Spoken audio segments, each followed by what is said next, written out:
Hello to all. आप सबका स्वागत है हमारे किताब वाली दोस्ती चैनल पर।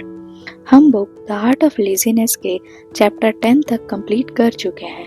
आज की इस वीडियो में हम इस बुक के चैप्टर 11 को सुनेंगे, जिसमें हम ये जानेंगे कि हमें कभी राइट टाइम का वेट नहीं करना चाहिए। अगर हमें कुछ काम करना है तो वो काम अभी ही करना चाहिए, कल के भरोसे पर नहीं रहना चाहिए। तो आइए हर बार की तरह इस बार भी हम इस चैप्टर की शुरुआत करते हैं कोट्स के साथ।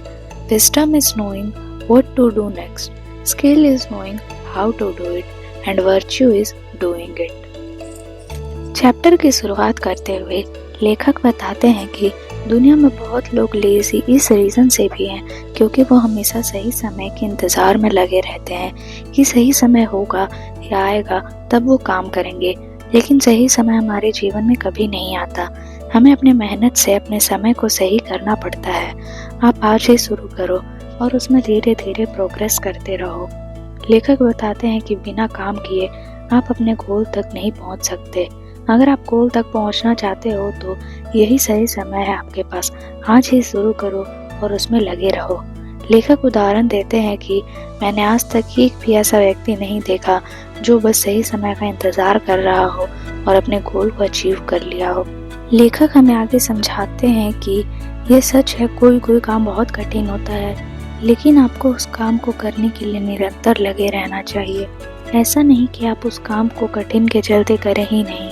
लेखक लेजीनेस और पेशेंस के बारे में बोलते हैं कि ये दोनों एक दूसरे से काफ़ी अलग हैं। आप इनमें कभी कंफ्यूज ना हो, इन्हें आपस में मिक्स ना करें। आपको प्रत्येक दिन अपना काम करते रहना है और अपने काम के परिणाम के लिए धैर्य रखना है। लेखक पेशेंस का मतलब कहानी के माध्यम से समझाते हैं। कहानी इस प्रकार है कि एक बार एक किसान बैम्बू का पौधा को लगाता है और 1 साल तक उस पर खूब मेहनत करता है और 1 साल के बाद देखता है तो पाता है उसमें किसी प्रकार का कोई ग्रोथ, कोई स्प्राउट्स नहीं आया है। फिर वो अगले साल करता है और उसे कोई ग्रोथ देखने को नहीं मिलता। ऐसा ही वो 3 साल तक करता है। चौथे साल एक जादू होता है और ये जादू उसके धैर्य और पेशेंस की वजह से हुआ। जो पौधा 3 साल में 1 फीट भी नहीं बढ़ा, वो पौधा अगले सप्ताह 60 फीट तक लंबा हो गया। इस कहानी से लेखक आपको यही समझाना चाहते हैं कि जीवन में अगर आपने भी कोई शुरुआत की है तो आपको भी धैर्य के साथ अपने काम पर लगे रहना है। 1 साल बाद नहीं, 2 साल नहीं, 5 साल बाद नहीं, लेकिन एक समय आएगा जब आपको आपका सफलता मिलेगा। इसलिए होप के साथ अपने काम पर लगे रहें। किसी को रातों रात सक्सेस नहीं मिल जाती, ये एक लॉन्ग टाइम प्रोसेस है, तो आपको इसे पाने के लिए बस लगे रहना है। आगे लेखक इस चैप्टर में इम्पोर्टेंट पॉइंट्स को बताते हुए समझाते हैं कि पहला, impatience with action and patience with result. इस पॉइंट को लेखक समझाने के लिए एक और कहानी सुनाते हुए हमें बताते हैं कि एक जैन स्टूडेंट अपने टीचर के पास जाता है और उनसे बोलता है कि मैं जैन को पढ़ने के लिए डिवोटेड हूँ, आपको मुझे उसे पढ़ाने में कितना समय लगेगा। टीचर उसे बोलती है 10 साल। स्टूडेंट बिना धैर्य के साथ बोलता है, लेकिन मैं इसे जल्दी सीखना चाहता हूँ, मैं इसके लिए हार्डवर्क करूँगा, डेली प्रैक्टिस भी करूँगा, तब मुझे कितने घंटे लगेंगे। तब टीचर फिर से बोलती है 20 साल लगेंगे। लेखक इसके माध्यम से हमें ये समझाना चाहते हैं कि रिजल्ट के ऊपर आपका कोई कंट्रोल नहीं है कि आप इससे पाएंगे या नहीं। आपके पास आपके एक्शंस हैं और आपके काम हैं जिसे आप कंट्रोल में रख सकते हैं।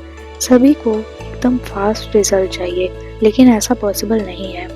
आपने तुरंत हार्डवर्क करना स्टार्ट किया हो और तुरंत सक्सेस मिल जाए तो ऐसा नहीं होने वाला है। लेखक समझाते हैं कि आपको अपने रिजल्ट को लेकर पेशेंस होना चाहिए, आपके एक्शन को लेके इम्पेशेंस। आप उन लोगों के जैसा नहीं बनिए जो बिना काम के सोचते हैं कि उनको सब कुछ ऑटोमेटिक मिल जाएगा। आपको सबसे पहले काम करना पड़ेगा, तब आपको वो परिणाम मिलेगा जो आप चाहते हैं। पेशेंस को लेके एक सुंदर सा कोट्स है, a man who is a master of patience is a master of everything else. अगला पॉइंट है नो परफेक्ट टाइम। लेखक इसमें हमें ये समझाते हैं कि कोई भी कार्य करने का परफेक्ट टाइम नहीं होता। सबसे परफेक्ट टाइम जो है वो है नाउ, मतलब अभी। आपको जो कुछ भी करना है, कुछ नया स्टार्ट करना है तो आप अभी करें और करने के बीच में उसमें सुधार लाएं। आलसी बनना बंद करें और वो सब काम करें जो करना ज़रूरी है। अगला पॉइंट जो लेखक बताते हैं वो तो जीवन में होना ही चाहिए। अगर आप सफलता सचमुच में पाना चाहते हो, चाहे वो कोई भी फील्ड में हो, ये सारे फील्ड में लागू होता है। अगला पॉइंट है कंसिस्टेंसी इज अ की टू सक्सेस। लेखक साफ शब्दों में बोलते हैं कि यदि आपको किसी भी चीज़ में महान बनना है तो आपको वो काम को प्रत्येक दिन करना होगा और लंबे समय तक करना होगा।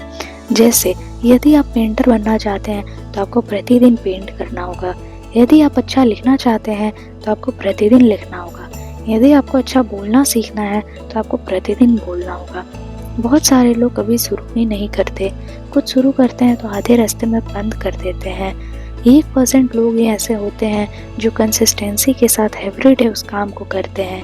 ये मैटर नहीं करता कि वो कितना हार्ड है। आगे का जो पॉइंट है इस चैप्टर का वो है इट विल गेट ईजी। इस पॉइंट की शुरुआत लेखक सुंदर से कोट्स के साथ करते हैं और बोलते हैं it may seems difficult at first but everything is difficult at first.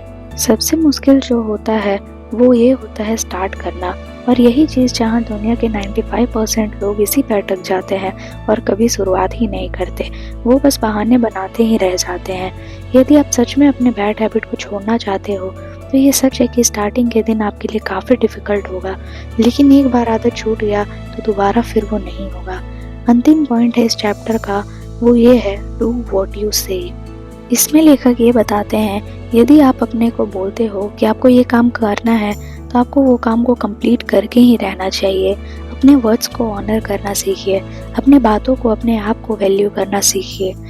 दूसरों के बोलने से इस बात पे ध्यान मत दीजिए, आप बस अपने काम को ईमानदारी के साथ करते रहें और निरंतर करते रहें। इसी के साथ हमारा आज के चैप्टर 11 में यही समाप्त होता है। हमारे चैनल पे बने रहने के लिए आपका बहुत बहुत धन्यवाद। हमारे चैनल को लाइक एंड सब्सक्राइब करना ना भूलें ताकि वीडियो आते ही सबसे पहले नोटिफिकेशन आपको मिले। Thank you.